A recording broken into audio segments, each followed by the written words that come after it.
Now, the right time with Bomani Jones on ESPN Radio.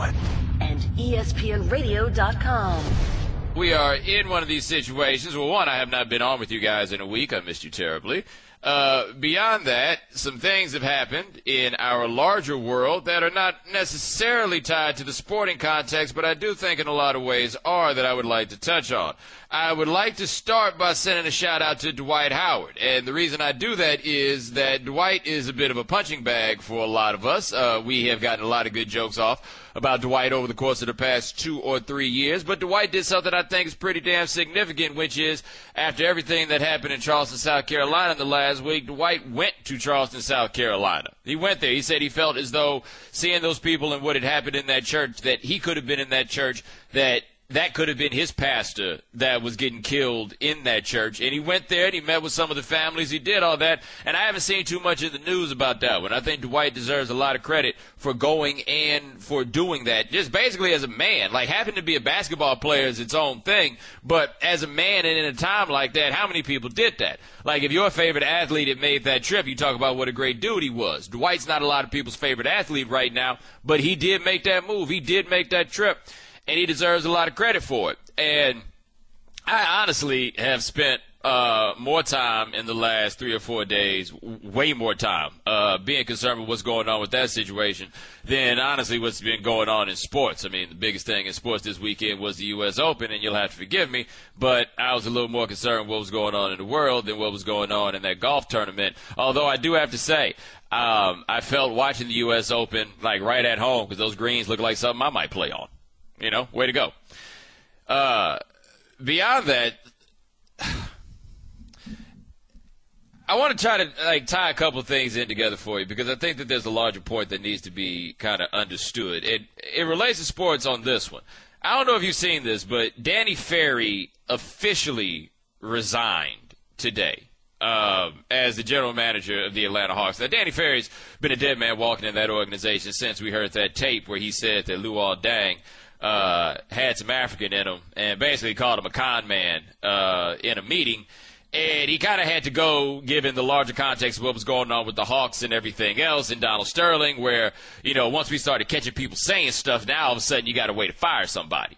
Now, when Donald Sterling lost his team, I didn't think he should have. Like, I think Donald Sterling's a deplorable human being, but I didn't think that what he said about Magic Johnson was the sort of thing that should make it possible to somebody to take your team away from you. If they couldn't take his team away from him for the housing discrimination stuff, I didn't see how this was the thing that would allow them to take a team from him. But it wound up being bad public relations, so that's what they rock with. And I think in large part, bad public relations is what got Danny Ferry. I mean, he didn't get fired, but he got fired, right? But something happened, which was we got a report that a law firm did what they called an independent investigation. And the investigation decided that Danny Ferry did not operate with any bias when he read that scouting report in that meeting that said that Luol Deng had a lot of African in him, still had a lot of African in him, and effectively called him a con man. And I just sat here and I was like, what? Like, how is that true? Like, how can you say that? Like, I don't want to get into some larger argument about whether or not Danny Ferry is, quote-unquote, a racist. I don't know, and I honestly don't really care. Like, that's not what I'm so curious about. I'm trying to figure out how you can say that somebody says that a dude has a lot of African in him, and you tell me that that's not operating with some sort of bias. Now, I think the argument on the other side is, well, he was just reading a scouting report, like somehow as if Danny Ferry is a robot, right? And if you put a piece of paper in front of him, he is required to read whatever is on it and take it as the gospel.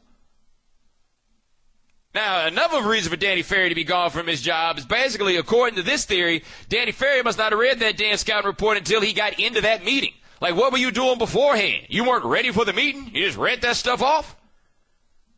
Like, I think you can hear what I'm saying and understand how totally implausible the argument is that, well, we just don't have any evidence that he was operating with any level of bias. How much evidence do you actually need, right?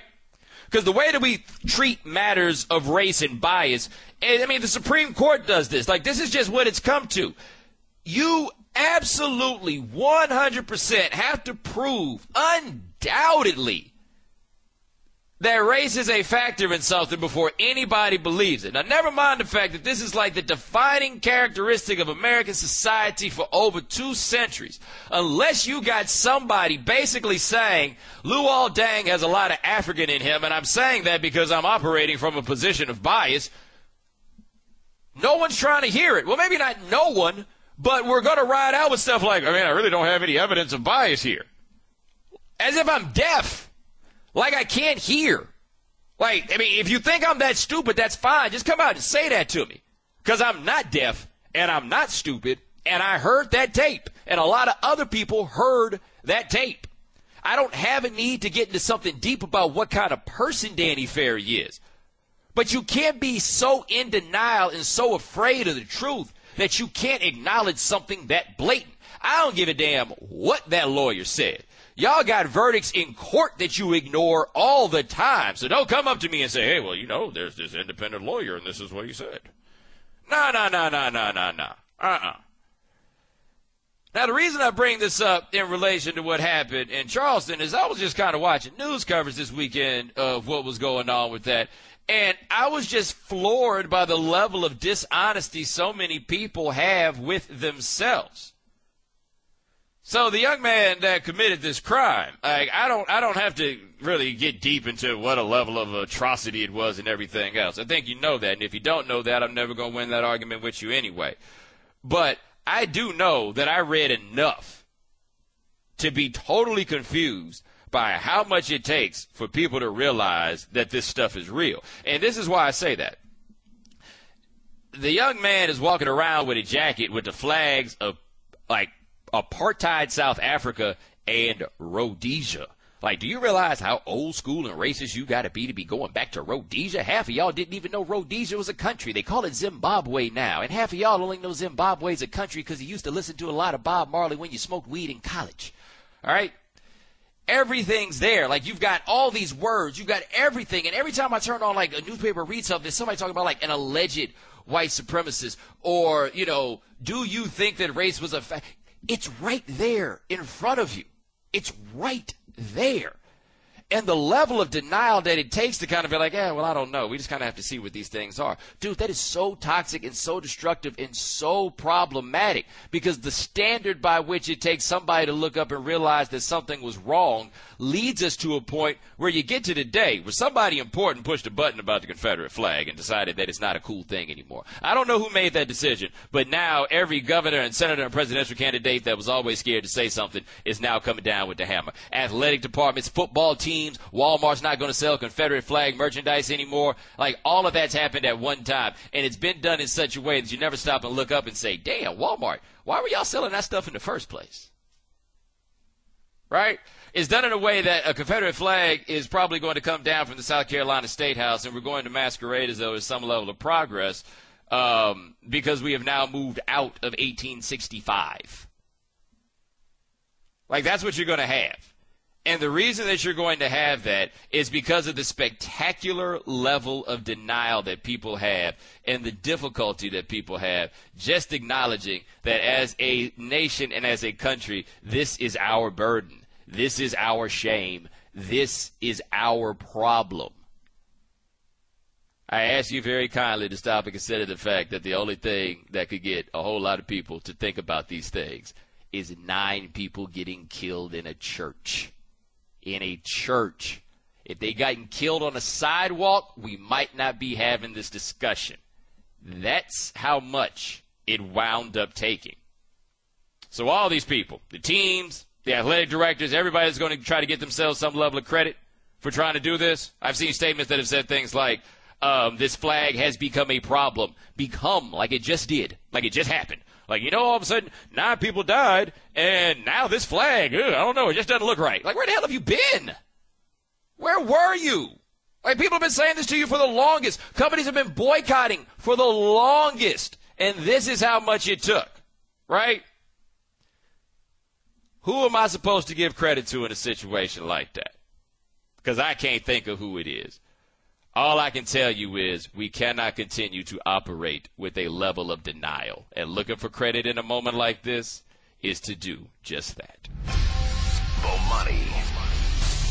Your man, P. Diddy, got arrested. He's not P. Diddy anymore, right? I think he's just Diddy. I still call him Puffy. Like, I live in 1995. I still call him Puffy. He could go Muslim and change his name to one of those, and I'd be one of those people who still said Cassius Clay, because I'm still calling Diddy Puffy, and you know who it is that I'm talking about. Anyway, as many of you know, his son Justin is a defensive back at UCLA. Now, he's a defensive back at UCLA, but, like, coming in, he wasn't expected to be a very good player. I mean, he's Diddy's son. I think UCLA was by far the best offer that he had received. We did an interview with Brett Hundley on Highly Questionable a few months ago, and he said he really liked the kid. He said he was a very humble, hard-working young man and everything else. And I thought when he said that, I thought he was talking about Diddy. I'm like, did you just say Diddy was humble? He's like, no. His son. He knew damn well Diddy ain't nobody's hard working. Like that. I mean, humble. Excuse me. He's definitely hard working, but he ain't nobody's humble. Like that's just not what the program is. Anyway, it seems that today Diddy was in he comes to practice. He likes to do that because he's Diddy. Like he does whatever he wants, right? So he likes to come to practice, and he was in the weight room, right? And so Fox Sports reports this, by the way, just to get this right. Fox Sports reports it. And TMZ also. TMZ had it first. Diddy's in the weight room, right? And the strength coach, his name is Sal Alosi. You may remember Sal Alosi as being the strength coach for the Jets, who got in trouble on the sideline that one time. So anyway, Diddy's there, and he wants to talk to the strength coach, and the strength coach is on the phone. That's right. Strength coach is on the phone because the strength coach, the way Diddy put it, had been riding Justin. Had been working Justin hard, understanding that that's all the strength coach does. Like, that's it.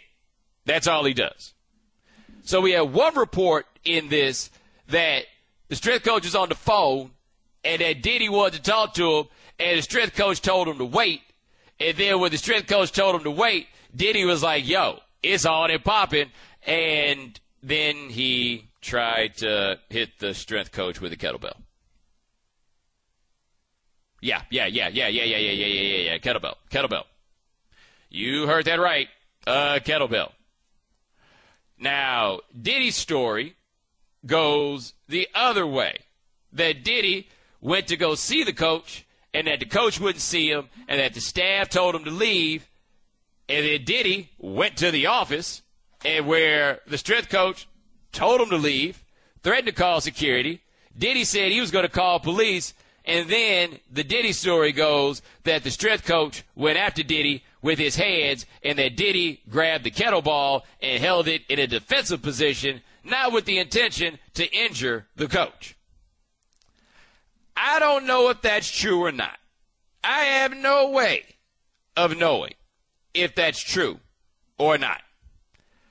All I can tell you is fighting the strength coach is so low on the list of things that I would recommend. Very, very low. Now, let me tell you something. You hang out with enough football players, be around enough football players, and you hear stories about football players fighting coaches. It happens, okay? It just happens. Football players and their coaches tend to get into fights. That's how it goes. Now, generally speaking, not the best idea for the player. Not really the best idea for the player. That grown man, for one, is typically not going to let you win the fight. And if you do win the fight, it's kind of hard to stay on the team. Because the problem is, if you're a player and you fight the coach and you win the fight with the coach, then now you're the coach. Like, I don't even know what movie that comes from. The picture with the black dude where, they put on the internet all the time. Like, look at me, I'm the captain now. Like, that's how that works. If you win the fight in an environment like that, you're now the coach. Percy Harvin, when he was at Florida, allegedly beat up wide receivers coach Billy Gonzalez. I feel like Urban Meyer does not deserve credit for that second championship at Florida because the head coach is Percy Harvin. Why? Because Percy Harvin beat up a coach and they didn't kick him off the team. You the coach now. You the man. But of all the coaches that I'm going to fight, the strength coach is the last coach that I am going to fight. And you know why the strength coach is the last coach that I am going to fight? Because the strength coach's entire job is to make you want to fight him. But rather than fight him, you take your desire to fight him out on those weights. Right? That's what it is. And the only way that that can work as the strength coach, where you make somebody mad enough to fight you, but instead of fighting you, they fight those weights. They need to understand that they need to fight the weights instead of fighting you, because they actually have a chance in a fight against the weights. You don't have a chance in the fight against the strength coach. I know about one dude who got beaten up by a strength coach. No need to tell you where. I just know what happened. This dude got beaten up by the strength coach. He said something back to that strength coach. I don't know what it was. Man, that strength coach hit him with that one, broke his jaw. Broke his jaw. Why? Because he's the strength coach. That's what the strength coach does. So, like, say what you want about Puffy. Puffy slapped Drake in the club. Okay. I mean, I believe you can slap Drake in the club and think you can get away with it. If Diddy thought he could swing a weight at the strength coach, that's not gangster. That's either insane or probably just kind of self-defense. Because if you make the decision that you're going to fight the strength coach, I suggest you bring some weaponry with you. Bomani. All guests join us on the Subway Fresh Take Hotline. Like our next guest, he writes for SBNation.com, and he happens to be the best college football writer in the business. Check him out on Twitter at EDSBS. His name is Spencer Hall. Spencer, what's going on? This is it, Bomani. This is it? Lucchini falling from the sky. Let's get lit. What? Speaking of things that make no sense no matter how many times you look at the lyrics, I think it's real cute that we have scandals in the NFL which are basically about the minutia of ball inflation and then hiding and covering up said ball inflation. And that's really cute. And then college football just comes and takes the throne, just slides over and says, hey, that's really funny. We'll have a rapper from the 90s throw a kettlebell at a dude's head. How's that? A billionaire, right? Like not. It's not like we're just talking about like one of the dudes from Mobb Deep showing up or Spice One wilding out. We're talking about a billionaire here. No. This isn't like Skee-Lo bringing a battle axe into practice at UNLV. No, this is UCLA, and this is Puff Daddy himself allegedly throwing a kettlebell, not just at anyone, but at Sal Alosi, who you will remember as the guy who was fired from the Jets for attempting to trip someone on the field. You have to say it for college football. The only places that do scandal better than college football are politics in Chicago and Louisiana. We're talking to Spencer Hall of SBNation.com and EDSBS.com. Now, look, man, Puffy decided he wanted to fight the strength coach. How bad of an idea would it be to fight a strength coach barehanded? This is such a bad idea. This is on the list of ideas. This is like all of the beasts of the savannah lie before you. Choose one to fight. And this is like looking at like the honey badger and going, yeah, that's my boy. Let's go. Like that's how bad a decision this is. Do you know what these people did before they became strength coaches? They were power lifters. They were like low grade MMA guys, right? Who are mad they didn't make it. They are former drill instructors, Rangers, Marines, right? They are people who are angry and wake up at 5 a.m, angry and excited to be angry. That's not only the thing. It's not just that they're mad. They're excited to be angry. So you should go pick somebody else to fight. You should pick, by all means, go pick the offensive line coach. I know that seems counterintuitive, but most of their knees are messed up and they won't be able to chase you far. Go get the QB coach. He can take a hit, but he's not going to get up from it. He's just going to wait for somebody else to come and clear you out and protect him. Go find anyone else. The strength coach is like the worst person to pick. The close number 2 being the special teams guy.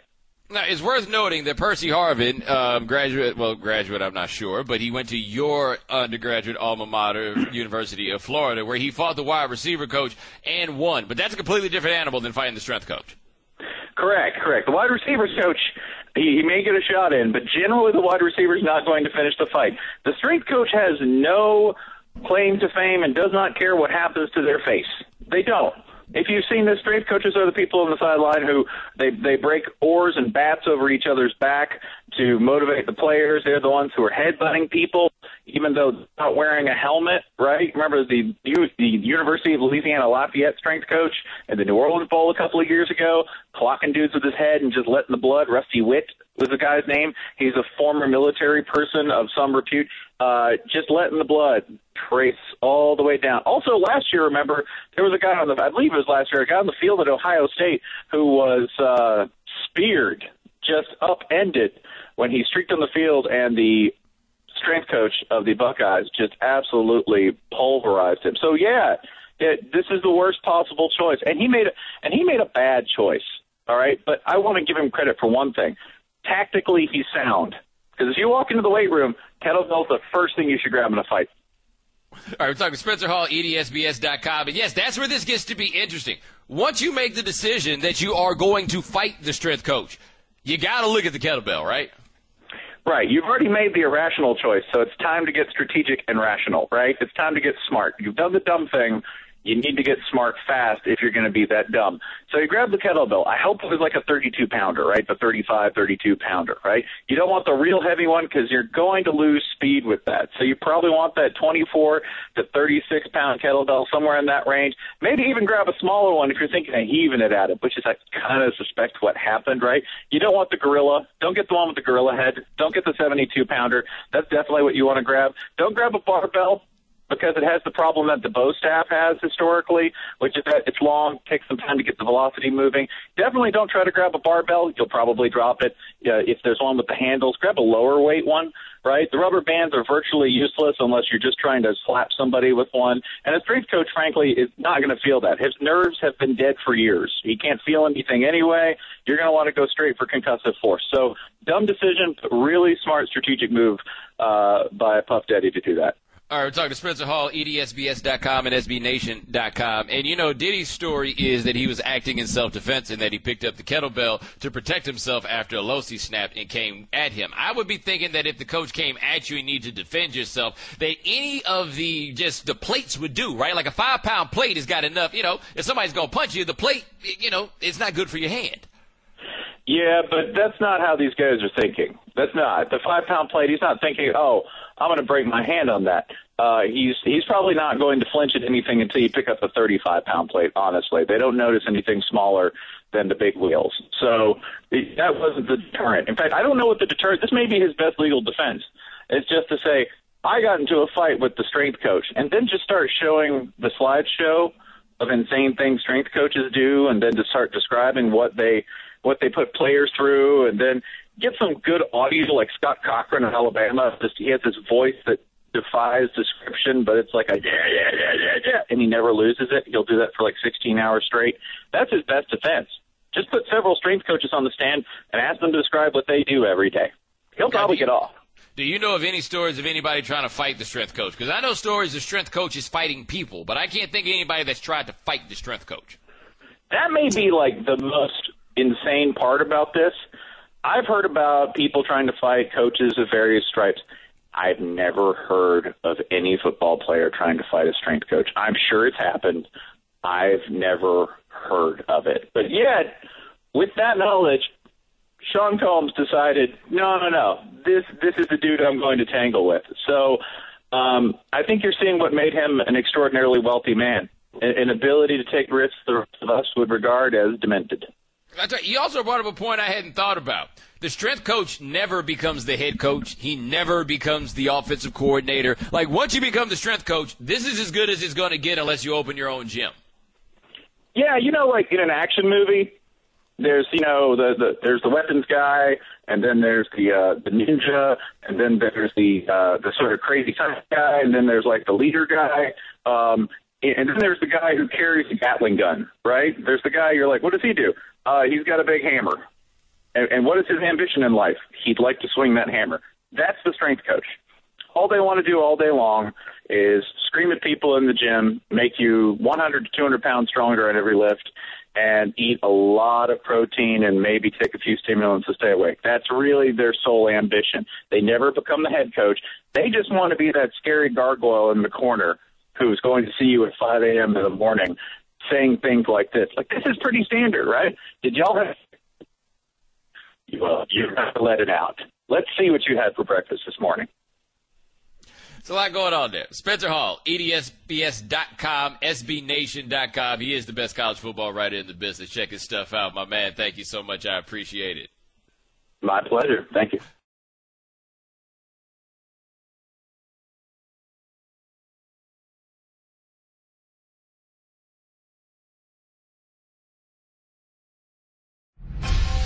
Bomani. The Los Angeles Lakers. One thing we have to understand is that no matter what happened last year, no matter what happened the season before that, no matter what happened the season before that, the Lakers are going to be good again probably pretty soon, and they'll be very relevant because they're the Lakers. That's how this works. And, like, one of the good things about being the Lakers is people are going to want to play for you. People are going to want to play for you. Like, on one hand, the Lakers are really sorry, and the Lakers are scrubs and everything else. But I tell you this, I bet you when Jordan Clarkson showed up at the club, it was still like, yo, one of the Lakers just rolled up in here. That's right. It's going to be just like that. Just like that. All right? So, anyway, we got these reports out now that the Lakers and Dwayne Wade have mutual interest in him perhaps joining the Lakers next season. Now, on one hand, you have to make the argument. If you're the Lakers, I mean, how many beat up, broken down, old two guards can a team have? I mean, why not get another? Invest about $40-something million between the two of them. I mean, how's that sound like a bad idea? Now, the thing about Wade, I'll say, is this, is that Wade is still good. So, if you get Wade, you're probably going to get 50 games out of him, right? But if you get the right 50, it's not such a bad thing, right? Marcus Camby is a guy I put on that list. Marcus Camby, you're probably going to get about 60 games a year out of Marcus Camby. But if you get the right 60, if you get the 60 that give you 20, 30 on the back end, you're doing okay. Now, the reason I'd be concerned about D. Wade is that 2014 finals, and that was when I was just like, oh, boy, okay? It wasn't so much that D. Wade looked so unhealthy during the games. It's that we came into that season with the Heat doing everything they could to preserve Dwayne's knees. By the time it got around to the NBA finals, his knees were fine. Everything else was broken down. You see what I'm saying? Like, if it gets you to a point where the thing you're working on is okay, and then everything else breaks down around it, like, that's just the point in the game that the dude is at, and that's where D. Wade is. Now, I'm figuring if the Lakers have this interest in D. Wade, and I feel confident, having no inside information, that he'd be interested right back in them. If you're going to get D. Wade is somebody that fans will want to watch. And Kobe, I talk about you getting 50 games out of D. Wade. I don't think you're getting 50 out of Kobe. I don't. So if you're not going to get 50 games out of Kobe, you need somebody that people want to watch. And people will still want to watch Dwayne Wade. He's still an entertaining basketball player to watch. Like, they need an attraction. They've never been this sorry for this long. The Lakers have lived the most charmed life of any basketball franchise. They've never been this sorry for this long. So D. Wade, I get. But try this. ESPN.com's Mark Stein is reporting that the Lakers are trying to trade for DeMarcus Cousins, that they called Sacramento to inquire about Boogie, and Sacramento, told him to go on down the road with that nonsense. And the reason that I give them credit for that is as follows. You try to get him if you're the Lakers. But if you're Sacramento, you have to dismiss this very quickly, because the way NBA trade works is simple. If you get the best player in the trade, you probably won. If you are trading away a player the caliber of DeMarcus Cousins, you're not going to get equal value. I don't think it's possible. Like, think of how many times. Carmelo Anthony is the only time I can think about a team trading a, big-ticket player like that and getting back a package that made it worth the trouble. Like, normally you wind up trading those guys because you have to, and getting something is better than nothing. The Kings don't have to trade DeMarcus Cousins. Like, they're going to give that every single chance to work. And part of why they're going to give that every single chance to work is if you went through all the growing pains of DeMarcus Cousins, if you went through all the things that they went to for DeMarcus Cousins to get to this point, you didn't do all that to trade him to somebody else. Like, that's not how that works at all. Sunk cost or not, nobody's going to be the team that put in all of that to get to a point where DeMarcus Cousins is kind of the guy that your people love, a beloved figure in the community and everything else, right? I just want him to make the trade so I can see DeMarcus Cousins and Kobe for 1 year. That's all I want. That's all I want. 1 year of Kobe and DeMarcus Cousins. Because, look, Kobe gets at those dudes in practice, man. Kobe goes hard at those dudes. You see those clips, Kobe screaming at them, Kobe talking bad about them, Kobe out here challenging people's manhood. How much you want to pay to see Kobe talking to Boogie Cousins like he talks to Jeremy Lin? Like, really, if they invited you to a practice and they said, hey, come sit up here because I think that Kobe is going to let DeMarcus Cousins have it. How much would you pay to get in to see how that goes? How much? Just imagine that if you're DeMarcus Cousins. Kobe Bryant is now in your face screaming at you. Keeping in mind that DeMarcus Cousins is a dude who got into a fight with his coach in high school because the coach came at him.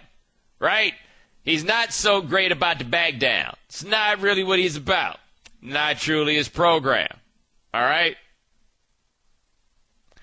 DeMarcus Cousins and Kobe.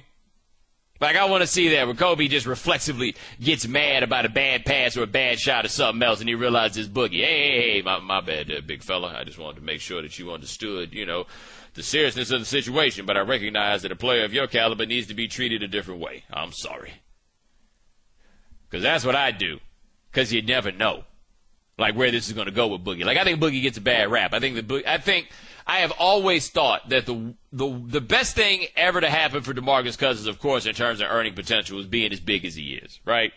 The worst thing about being DeMarcus Cousins in terms of perception is being as big as he is. Like, if DeMarcus Cousins was 6'6", we would not feel the way about him that we do. He just comes across as being so threatening because he's so big, and when he was young, he looked like he was such a grown man. Like, he behaved like a boy, but he just seemed and looked and appeared to be such a grown man. Like, if he were not that big, if he was the same exact person that he is, with the same exact problems that he has, and the same flaws, and the same tendency toward bad impulsive decisions, right? If he had all of those things going for him, and he's 2 inches shorter and 30 pounds lighter, we don't view him the same way. We just don't.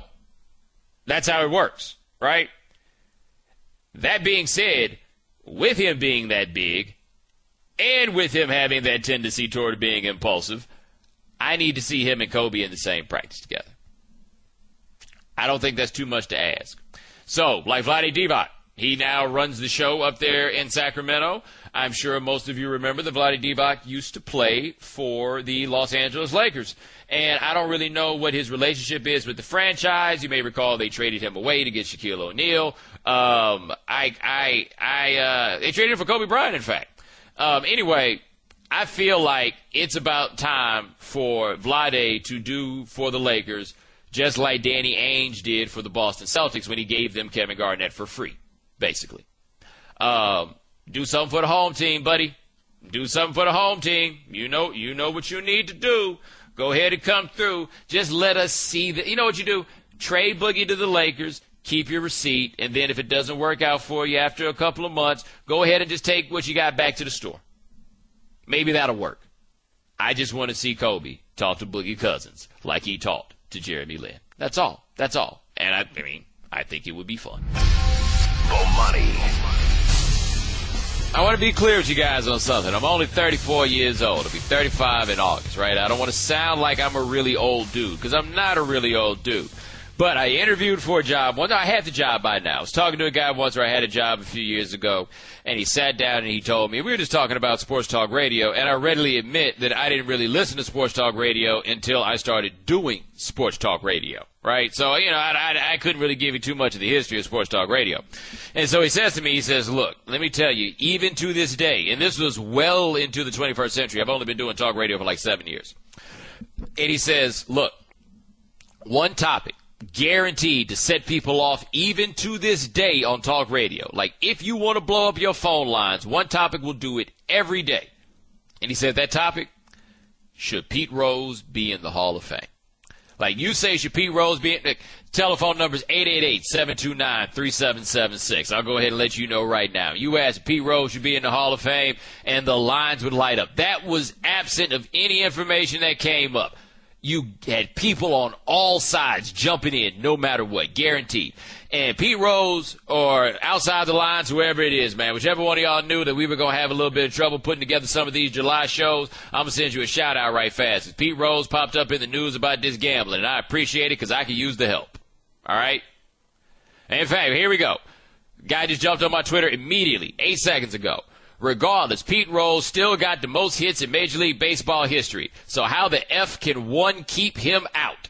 Now, this dude also has a dog in his avatar. Now, look, the new detail that we got from Outside the Lines report, TJ Quinn's one of the reporters. Off the top of my head, I can't remember the other one. But either way, they got a look at a ledger that a dude working with Pete Rose had. And basically, we now have evidence that Pete Rose was betting on baseball in 1986. Pete Rose betting on baseball in 1986 is important because in 1986, Pete Rose was still a player. He was the player manager for the Reds in 1986.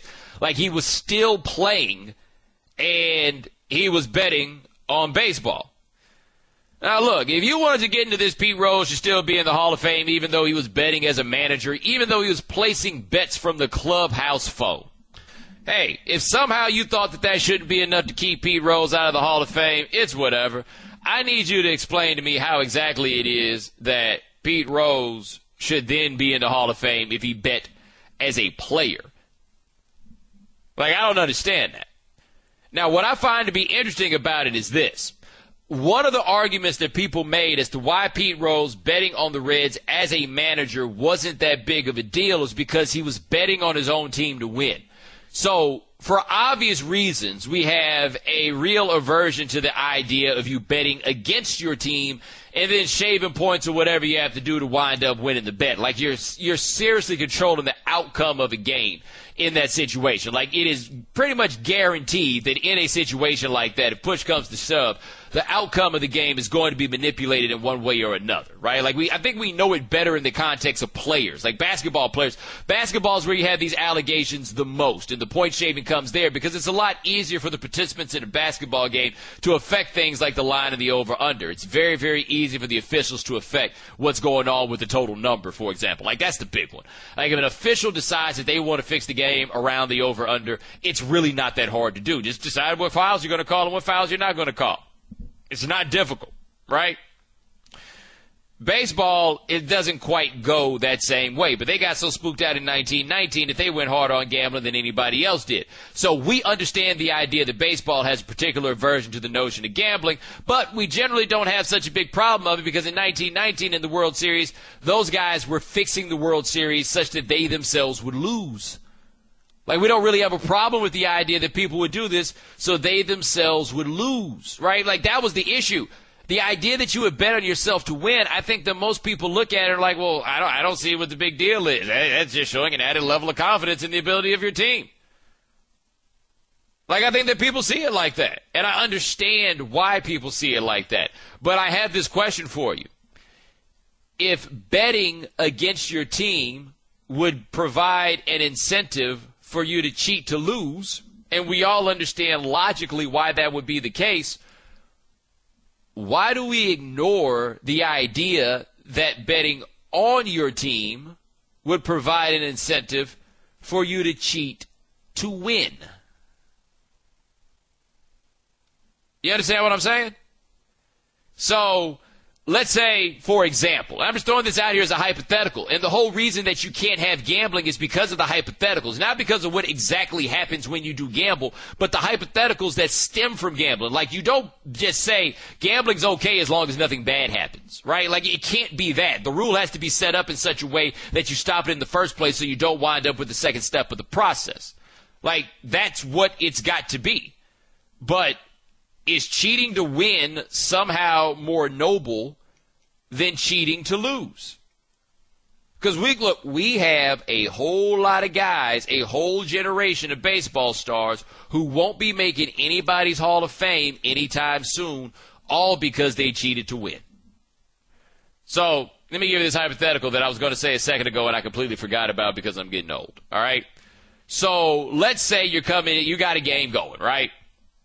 And the manager has decided that he was going to bet on that game. Best player on the team. So it's 1986. 1986 Cincinnati Reds. Eric Davis. Who, by the way, if you were too young to remember seeing Eric Davis play, I feel so bad for you because Eric Davis was so good, right? Anyway, Eric Davis also was perpetually hurt. But say Pete Rose walks into the clubhouse and he's doing his stuff. He's hanging out in the office. Eric Davis comes over a couple hours before the game and is like, Skip, I just can't go today.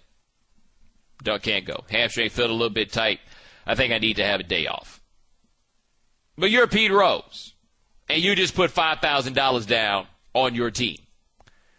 What do you say to Eric Davis? What do you say? Right?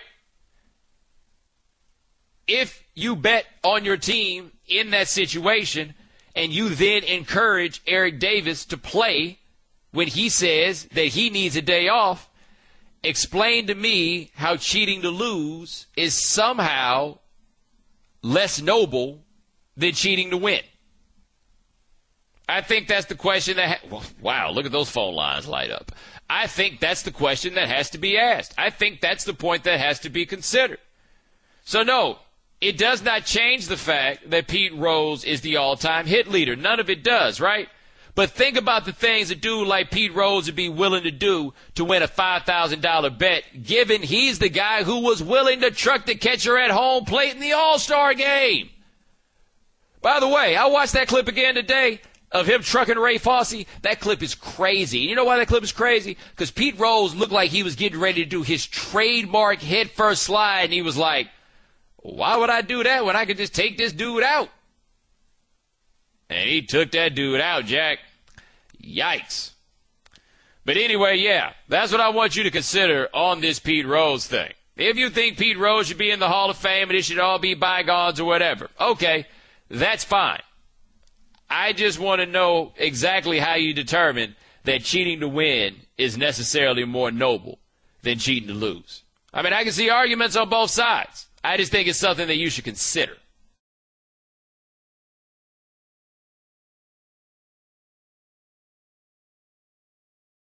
And now, for Geico's edition of Stuff Found in Your Car, we go inside your side door pocket. Hello, yes, the crumpled receipt with gum in it. From your anniversary dinner, you sprang for expensive wine, your server was Beth. That dinner was a couple $100. Money you could get back if you switched to Geico and saved hundreds of dollars on your car insurance. I bet you'd save that receipt. Frame it even. But really, where did I go wrong? Was it the corkage fee?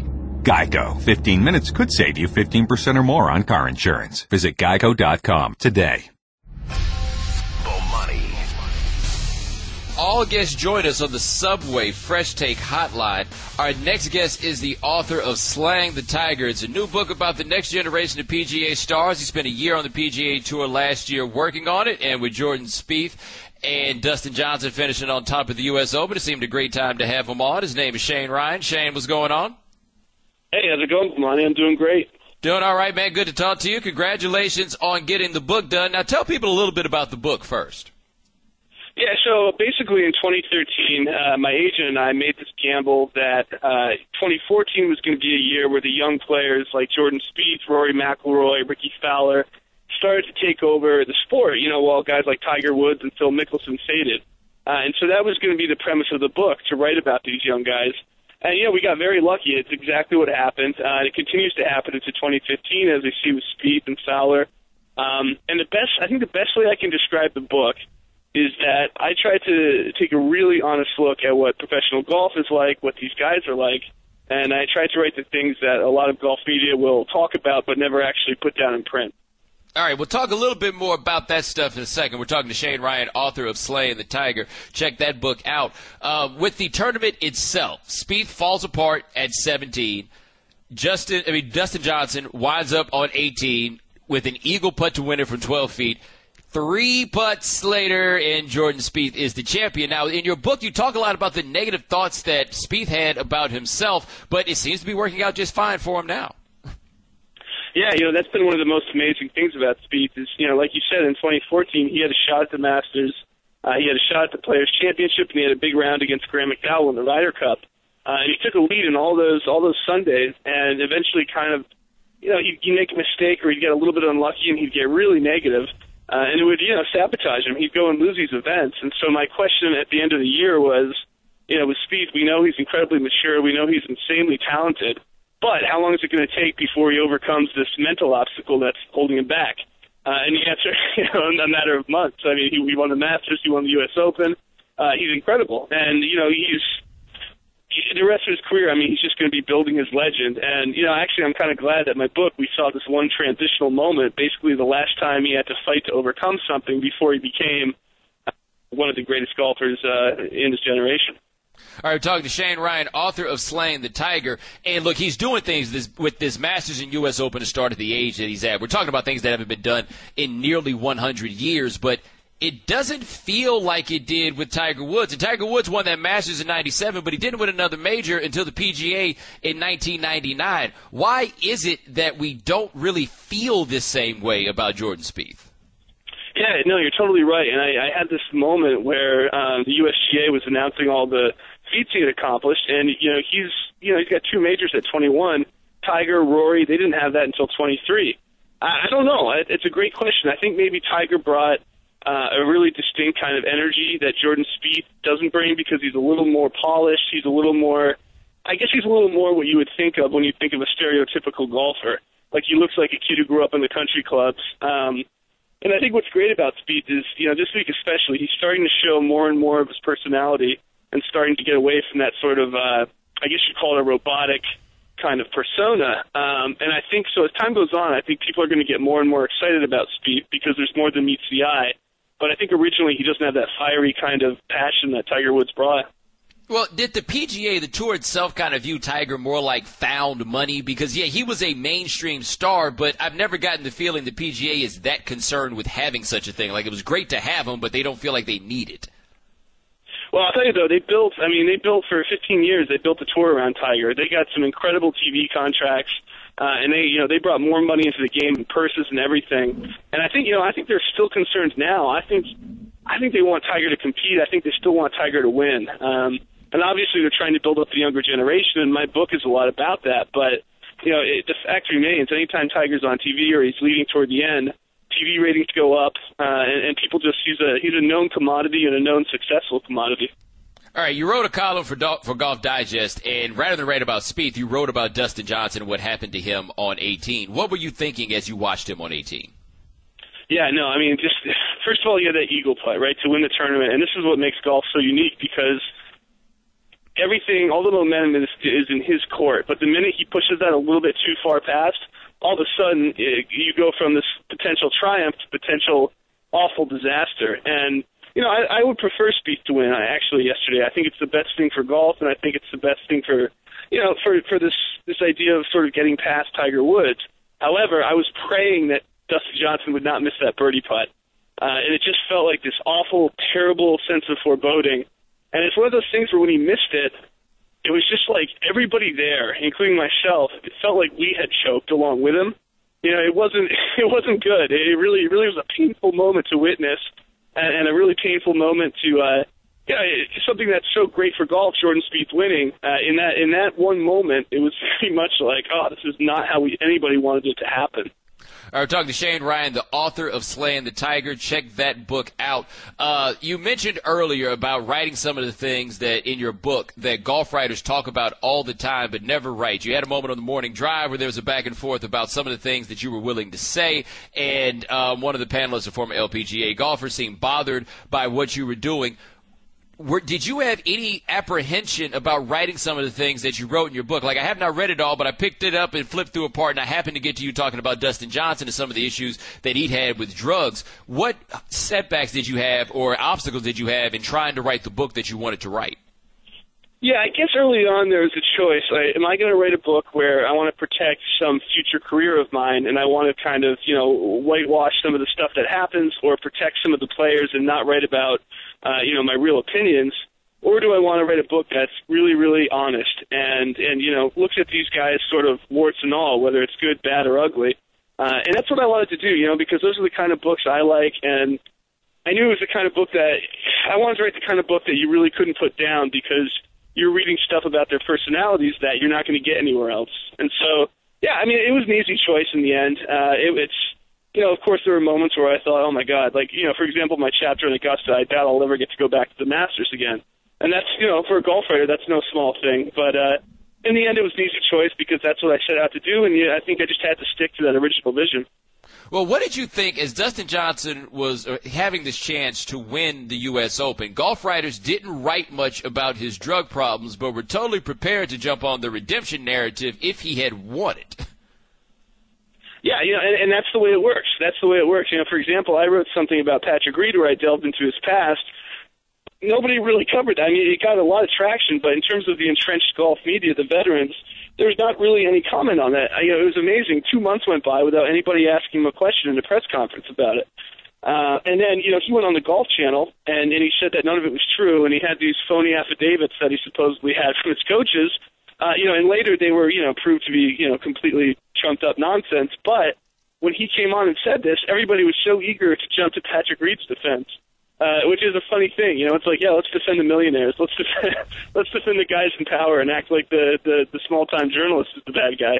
But I think, again, that is how this works. There's, for whatever reason, there's a sense of wanting to protect the players, and I just didn't want to write a book like that.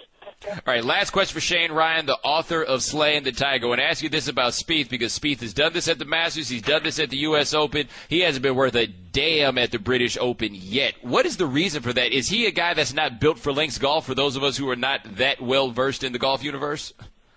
Well, it's interesting because this U.S. Open course, a lot of people said it looked like a links course. The elevation changes were not very British, but the fescue grass, the fact that there are no trees on the course, that it's on the water, and it was a really fast and firm course, made it more like a British Open course than any other U.S. Open in recent memory. And so, yeah, you're right, Spieth has not played well at the British Open, but he even said after he won this that this proves to him that he can kind of grind it out on that style of course. So you look at St. Andrews, it's a course for bombers. It's a course that looks like Rory McIlroy would dominate, but they said the same things about Chambers Bay, and obviously Jordan Spieth won that, so I think he's going to go into St. Andrews with just a ton of confidence. Nah, when you were a kid, St. Andrews was Tiger Woods' course. Back when you were a kid, it feels so long ago now, doesn't it? Shane Ryan, he's the author of Slaying the Tigers, about the young generation of golfers at the top of the PGA Tour right now. Check that out, my man. Thank you so much for joining us. I appreciate it. Yeah, Bomani, I appreciate the support, and thanks a lot for having me on. Bomani. The NBA draft is coming up this week. It is on Thursday. When it comes on, we will not be on, but we'll try to get you ready for it. And the NBA draft comes so quickly after the NBA season. It's kind of blessing and curse, right? Blessing in the sense that we don't get the overkill of having 4 or 5 months of draft coverage like we have in the NFL, but curse in the sense that I always feel so rushed when the draft comes up. Like, I always feel so rushed when the draft comes up. So this year we've talked about the top of the draft, Towns and Okafor, right? That's what it's come down to. I personally, I think Okafor will wind up going number 2 because historically you just can't pass up on a player like that. But I think there's a question to be asked about with the changing paradigm, whether having Okafor is that helpful. Is he going to be effective enough as a low post threat to account for the fact that if you go small, he's not going to be able to get out to the corner on three-point shooters?